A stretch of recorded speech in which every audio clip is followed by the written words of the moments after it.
안녕하세요 여러분, 여자의 남잡입니다. 오늘은 저희가 월간 WMB 12호로 특별편으로 돌아왔습니다. 특별편은 신혼여행 코스 편인데 저희가 신혼여행을 다녀왔습니다. 너무 길게 다녀왔어요. 거의 저희가 원래 결혼은 저희가 4월에 하고 오. 저희가 원래 바로 신혼여행을 떠났어야 되는데 제가 바쁜 일이 있어가지고 신혼여행 못 가다가 11월에 남들 다 안 가는 비수기에 유럽을 다녀왔거든요. 근데 여러분, 비수기 유럽이 굉장히 매력이 있는 부분이 있어서 저희가 뒤에 소개해드리겠지만 일단 신혼여행 굉장히 좋았고 한 가지는 너무 길게 갔어요. 저희가 원래 한 16박 정도를 가려고 했는데 저희 근데 한 5일쯤부터 한국에 가고 싶다. 향수병 걸려가지고 집에 가고 싶다. 굉장히 힘들고 한국 음식을 굉장히 많이 먹었는데 중간부터 저희 어떤 코스로 다녀왔나요? 일단 프랑스 파리로 들어가서 남부로 이동을 한 다음에 남부를 구경을 쫙 하고 스위스로 넘어가서 스위스를 보고 이제 그 마지막으로 다시 파리로 돌아와서 파리에서 아웃을 하는 코스였고, 아무래도 저희 둘이 좀 취향이 맞고 둘 다 좋아하는 주제가 비슷하다 보니까 건축 그리고 향, 미식을 좋아하는 부부의 취향 맞는 신혼여행이라는 컨셉을 가지고 스팟을 좀 다녀봤습니다. 그래서 저희가 예전에 도쿄 여행 갔을 때도 그랬는데 이번에도 저희가 패션 쇼핑을 하나도 못했습니다. 그 흔한 파리의 샤넬도 가지 않았어요? 샤넬도 안 가고 저희 그냥 안 가고. 간 적이 없어요. 그 패션 옷을 파는 데 간 적이 없고 네. 오히려 백화점에 가서도 리빙과 식품관. 그리고 뭐 향수 파는 곳 이런 데만 다녀왔고, 그래서 저희 기준으로 약간 남들과는 약간 다른 그냥 저희만의 기준으로 다녀왔거든요. 맞아요. 그래서 코스는 솔직히 좀 비효율적일 수도 있어서 코스를 참고하는 걸 권장드리진 않되 나도 저기 가보고 싶은데 하실 만한 그런 공간들이 있어서 그런 공간 중심으로 소개를 드려보겠습니다. 네, 첫 번째로 저희는 파리로 인을 해서 프랑스 남부 니스 인근을 좀 구경을 했는데, 근데 저희가 프랑스 남부는 왜 갔었죠? 일단 오빠가 한 2년 전쯤에 남부로 출장을 갔다 와서 너무 좋다고 했었고 그라스에 가서 향수 만들기를 했는데 하면서 저를 위한 향수를 만들어 왔었거든요. 근데 이번에는 같이 가서 신혼여행이니까 우리 신혼여행을 기념할 만한 향수를 만들고 싶은 거예요. 그래서 그 그라스에 가는 것도 목표였고, 그리고 또 가장 큰 이유는 저희 둘이 가장 좋아하는 디자이너가 바로 아일린 그레이예요. 오빠 맞나요? 저는 아니고 이제 제가 여자아이 독단적으로 제가 가장 좋아하는 디자이너가 아일린 그레이인데 그 아일린 그레이의 빌라 E1027을 꼭 신혼여행에 다녀오고 싶어가지고 남부로 여행지를 선택했습니다. 그렇게 저희가 이렇게 거창한 이유를 대고 사실 프랑스 남부로 향했는데 네. 사실 막상 제일 좋았던 건 숙소였어요. 이 숙소 때문에 이 프랑스 남부는 오길 너무 잘했다 할 정도로 다시 가고 숙소가 너무 좋았는데 네. 저희가 가장 좋았던 숙소 그리고 소개할 만한 숙소는 바로 어딘가요? 내가 다 해요? 해요. 괜찮아요, 오빠? 괜찮아요. 뭐 인터뷰 하시는 분이세요? 네, 저는 그냥 아니, 날로 먹는 거 아니, 저는 그 판소리 옆에 있는 그 뭐래죠, 고수라 그러나? 그래서 얼쑤 이 사람 말하는 거. 나 얼쑤 정도야 나는. 안 돼. 아무튼 저희가 간 숙소는 그랜드 호텔 뒤 캐페라 포시즌스 호텔입니다. 이 니스 근처에 위치한 생짱 카페라 반도에 위치한 호텔인데 여기는 1908년에 생겨서 거의 100년이 넘는 역사를 가진 곳이자 이제 정말 많은 전 세계에 이제 부유하신 분들이 좀 오시는 곳 같더라고요. 그래서 그 헬리포트, 헬기가 이착륙하는 공간이 있을 정도로 이제 그런 약간 분해나는 호텔입니다. 그래서 저희가 그런 부자들만 모이는 호텔에 부자인 척하면서 제가 한번 묵어봤거든요. 근데 이게 그거예요. 원래 저희는 아무래도 신혼여행이니까 한 곳만큼은 좀 럭셔리한 맞아요. 호텔을 경험해보고 싶다라는 목적이 있었어서 좀 거금을 들여서 숙소를 예약을 했었어요. 근데 체크인을 딱 하러 갔는데 거기 계신 분께서 제가 딱 갑자기 막 되게 웃으면서 당신을 위한 서프라이즈를 준비를 했다라고 하시면서 되게 직원분들끼리 재밌어 하시는 거예요. 그래서 저희는 그냥 침대 위에 그냥 뭐 하트 이런 거 정도 해놨겠지라고 아니면 생각했었거든요. 뭐 룸 한 단계 정도 업그레이드? 뭐 이 정도겠다 했는데 갑자기 그 호텔동이 아니라 별채로 갑자기 저희를 데리고 가셔가지고 뭐지 했는데 도착한 순간 그냥 아예 호텔 앞쪽에 별채로 따로 있는 동에 그 풀장, 수영장이 딸린 풀 빌라 스위트로 정말 말도 안 되게 가서 룸 업그레이드를 받았습니다. 왜냐면 저희는 그때 허니문이었고 그리고 비수기였기 때문에. 그래서 일단 거기서부터 너무 기뻤는데 이 호텔에서 경험한 곳이 단순히 저희가 풀 스위트를 경험했기 때문이 아니라 그냥 호텔 전반의 직원분들의 서비스, 뭐 다이닝, 그리고 호텔에 구비되어 있는 것들, 룸 컨디션 모든 것들이 정말 완벽한, 그래서 진짜 인생 최고의 호캉스를 보내고 온 곳이 바로 이곳입니다. 그래서 일단 룸 컨디션은 저희가 묵은 풀스이트의 경우에는 뭐 침실도 널찍하고 거실도 따로 있고 뭐 수영장도 있고 해서 그런 것들도 좋았지만 수영장을 즐길 때도 그 안에 이 손님이 필요할 만한 모든 것들이 이미 갖춰져 있어요. 뭐 예를 들면 베스로브라든지 슬리퍼라든지 수영복을 말릴 공간이라든지 씻고 나와가지고 이렇게 몸을 좀 세척할 만한 그런 수도 시설 뭐 이런 것들이 진짜 모든 게 다 갖춰져 있어서 역사가 깊다 보니까 그런 게 누적돼서 서비스가 잘 갖춰져 있다는 느낌이 들었고 청결도 당연히 깨끗하고 어메니티는 딥티크였는데 저희가 거기서 썼던 바디로션 향이 너무 좋은데 한국에서 판매를 안 해가지고 파리에서 구매해 왔을 정도로 되게 반했던 향을 만나기도 했습니다. 그리고 그 외에도 여기가 되게 인피니티 풀로 유명해요. 지중해가 내려다 보이는데 저희는 방 안에 풀장이 있다 보니까 또 시간이 없어서 거기를 안 갔다 왔는데 그게 되게 한이 돼서 다음에 또 가야겠다는 생각이 천추의 한입니다.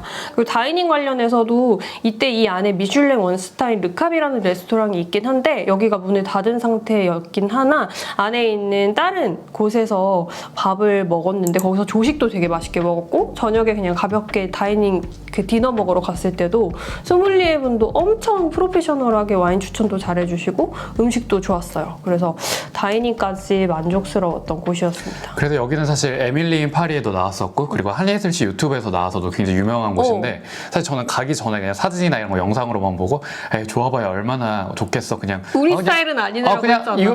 유럽 럭셔리 호텔이네라고 했는데 거기에 막상 묵고 나니까 모든 서비스부터 접객부터 뭐 모든 게 다 매끄럽고 완벽해서 아 인생에 더 이상 이 이상의 호텔은 나한테 없다. 그래서 여기는 만약에 저희처럼 좀 신혼여행을 준비하고 계시거나 내가 좀 럭셔리한 호텔의 호캉스 끝판왕을 한 번쯤은 살면서 경험해보고 싶다 하시는 분들은 저희가 그 외에도 스위스에서도 되게 좋은 호텔들을 많이 다녔지만 여기가 단연코 1위거든요.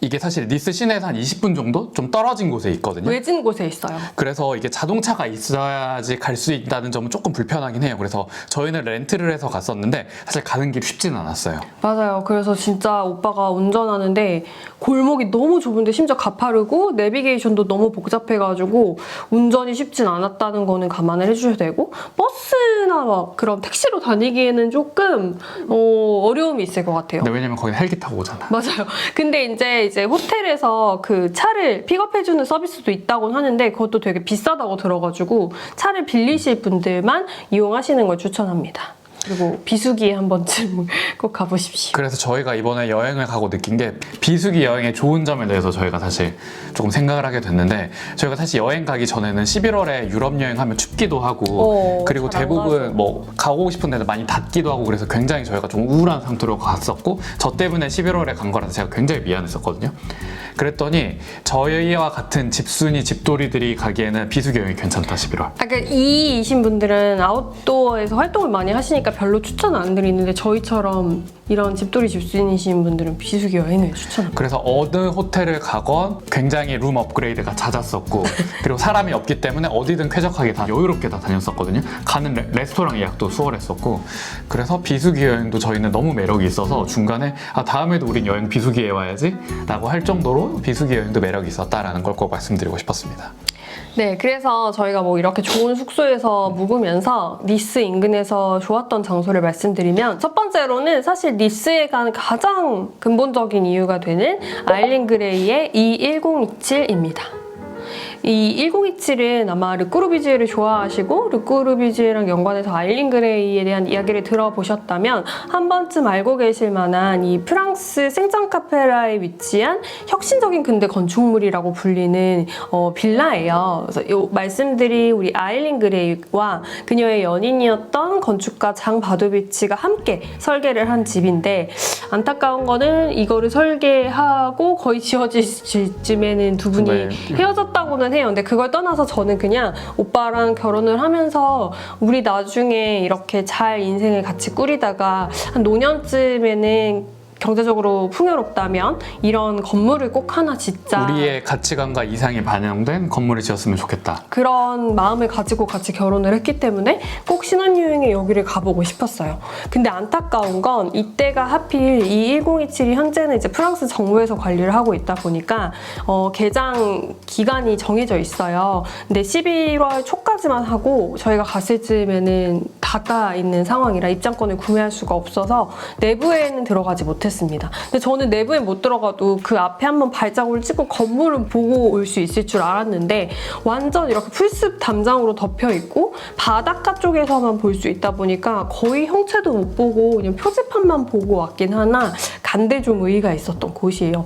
그래서 제가 알기로는 4월부터 다시 개장을 한다고 해서 1년에 열리는 기간이 정해져 있대요. 그래서 그때 저희처럼 좀 건축을 좋아하시고 아일린 그레이를 좋아하시는 분들은 가보셨으면 좋겠고, 여기가 지금 현재는 르꼬르비지에 재단에서 운영을 하고 있어서 인근에 있는 르꼬르비지에 관련 뭐 오두막이라든지 이런 작업실 같은 것들도 좀 구경을 하실 수 있다고 해요. 그래서 건축 좋아하시는 분들은 신혼여행 코스가 됐든 남프랑스 코스가 됐든 같이 넣어서 꾸려보시기 좋을 것 같습니다. 어쨌든 이 1027은 정말 앞에서 사진만 한 장 찍고 왔고, 근데 알고 갔잖아요. 문 맞아요. 안 열리는지. 알고 갔어요. 그리고 이어서 두 번째는 저희가 신혼여행을 기억할 만한 향수를 만들러 간 곳 그라스입니다. 아까도 말씀드렸지만 신혼여행을 기억할 수 있는 향을 만들자 하고 찾아간 곳인데, 그라스는 니스 북서쪽에 떨어진 작은 도시인데요. 근데 정말 작은 도시인데 세계적으로 향수로 정말 유명한 곳이에요. 16세기부터 향수 제조업의 중심지로 향수 제조를 많이 했던 곳이고, 여기 향수박물관도 있는 곳이거든요. 그래서 여기서는 브랜드가 한 여러 개가 있어요. 조향 클래스 수강하실 수 있는 게. 근데 대표적으로는 이제 프라고나르랑 갈리마드랑 몰리나르 정도가 있는데, 저희는 세 개 중에 고민을 하다가 오빠가 그때 갈리마드에서 체험하고 너무 좋았다고 해가지고 그냥 안전하게 갈리마드에서 진행을 했고, 한 인당 62유로 정도? 한 2시간 정도 소요가 되고요. 뭔가 전문적으로 조향을 배울 수 있다기보다는 이렇게 향수 오르간 책상 앞에 이렇게 앉아가지고 탑노트, 미들노트, 그다음에 베이스 노트가 이렇게 층별로 있어요. 그러면 뭐 탑부터 해가지고 베이스부터 골랐나? 그렇게 해가지고 내가 마음에 드는 향료를 한 4개에서 5개 정도 고르면은 그거를 비율에 따라서 전문 조향사분이 계셔서 그분이 알아서 이렇게 비율을 적어주시면 그거에 따라 저는 섞기만 하면 되는, 고르고 섞기만 하면 되는, 그래서 되게 간단하게 참여해볼 수 있는 조향 클래스였어요. 그래서 저는 비누향 계열의 향이 어떻게 하다 보니까 되게 저는 제법 마음에 들게 완성이 됐고, 오빠는 좀 부드러운 우디향을 만들었어요. 근데 나중에 조금 이렇게 한 달 정도 묵혀뒀다가 지나고 나서 뿌리라고 해서 지금은 저희가 묵혀두는 중인데, 네. 근데 이게 원료를 진짜 좋은 원료들을 직접 섞다 보니까 향이 엄청나게 강합니다. 맞아요. 그래서 제가 2년 전에 만들어 온 제 향수가 있는데, 악마의 저주받은 향수라고 해서 한 번 뿌리면 향이 별로 좋지도 않거든요. 그냥 시치미 향이 많이 나고 맵고. 되게 오빠가 만들어온 향수가 제 이름에 따서 시아 향수라고 만들었는데 고춧가루 향이 나요.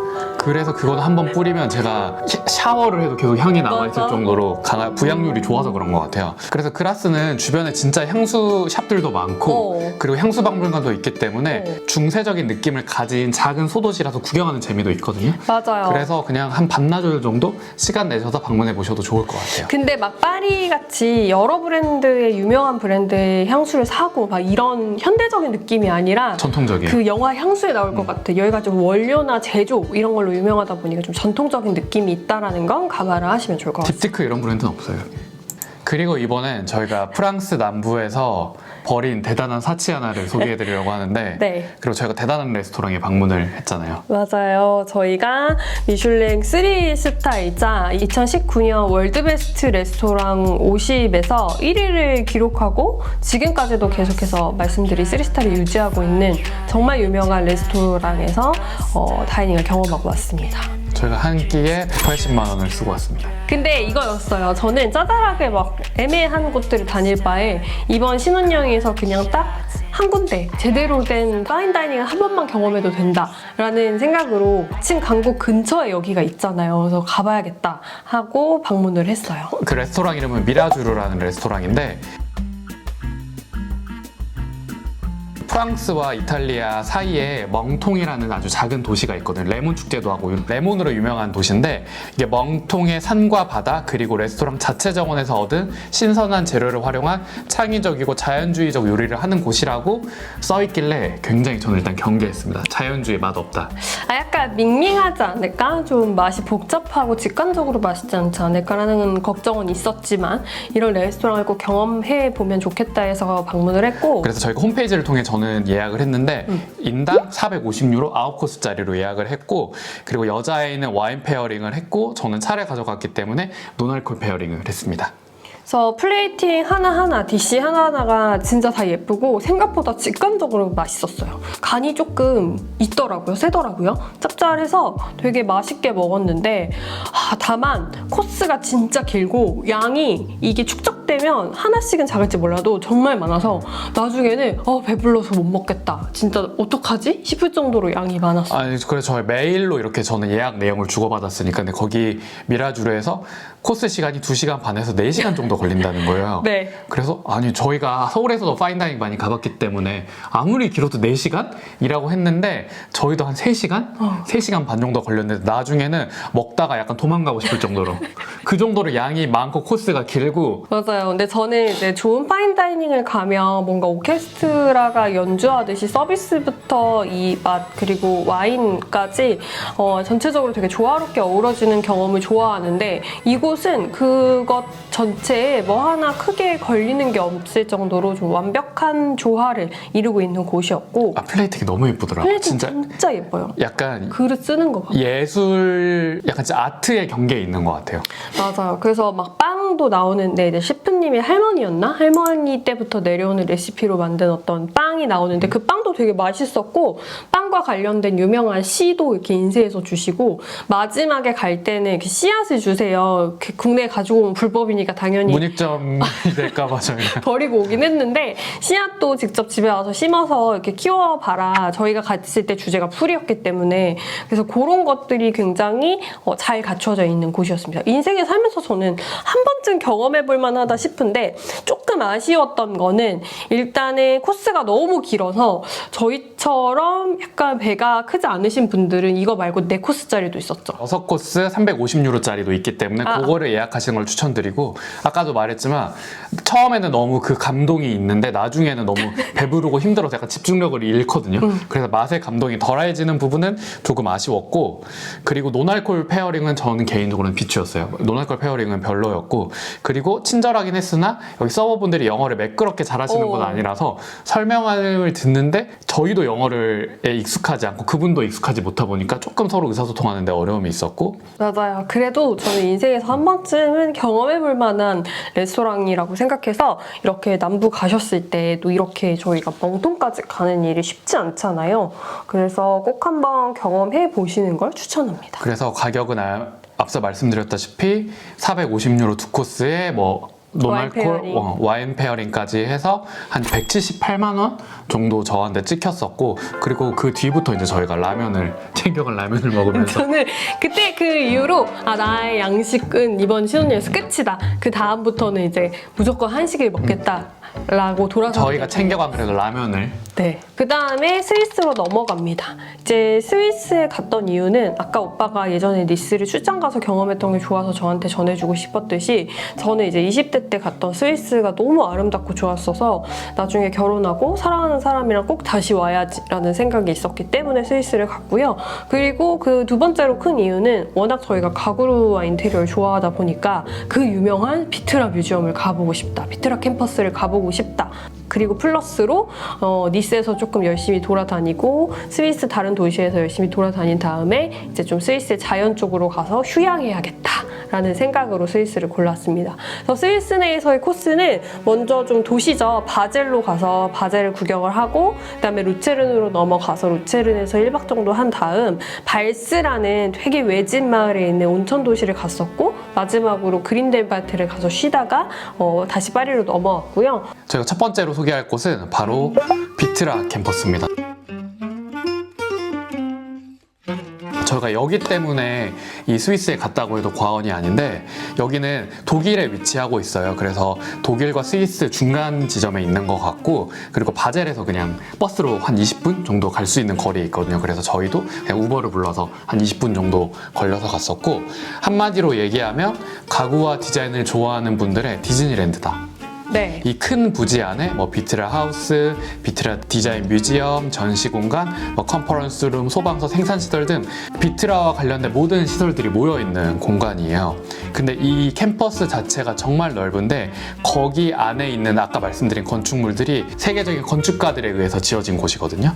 그래서 뭐 프랭크 게리, 자하 하디드, 헤르조그 앤 드메롱, 안도 타다오 등 그냥 뭐 듣기만 해도 대충 유명하신 분들이구나 하실 만한 세계적인 건축가들의 건축물들이 다 모여 있는 곳이 바로 이 비트라 캠퍼스입니다.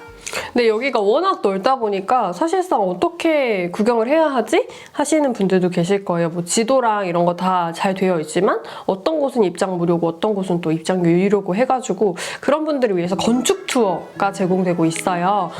유료이긴 하나 이제 표랑 같이 해가지고 묶어서 살 수 있는 건축 투어 표가 있어서 그걸 구매해서 다녔는데 생각보다 되게 알차고 재밌었는데 체력적으로 조금 힘든 점은 있었어요. 이게 거의 2시간 동안 이렇게 돌아다니면서 건축물 하나씩 설명 듣고 잠깐 앉았다가 잠깐 안에 들어보거나 하는 건데 힘들긴 했으나 정말 알찼습니다. 이걸 듣게 되면 일반인들은 못 들어가는 이런 약간 생산시설 이런 데도 살짝 엿볼 수가 있고 건축물 안에 들어가서 왜 디자이너가 이런 의도를 갖고 이렇게 건축가가 디자인을 했으면 막 이런 설명도 되게 알차게 저희 해주셨던 분이 해주셔가지고 진짜 즐겁게 들었던 이걸 안 듣고 그냥 봤으면 되게 겉핥기로 보고 갔겠다 싶더라고요. 그래서 영어로 된 투어를 신청을 하면 영어로 또 해주시는 시간이 있으니까 영어로 신청하시면 될 것 같고 그리고 저희가 제일 가고 싶었던 공간이 바로 샤우데포라고 전시 공간인데 여기가 그 유명한 의자들이 이렇게 쭉 모여있는 데들 있잖아요.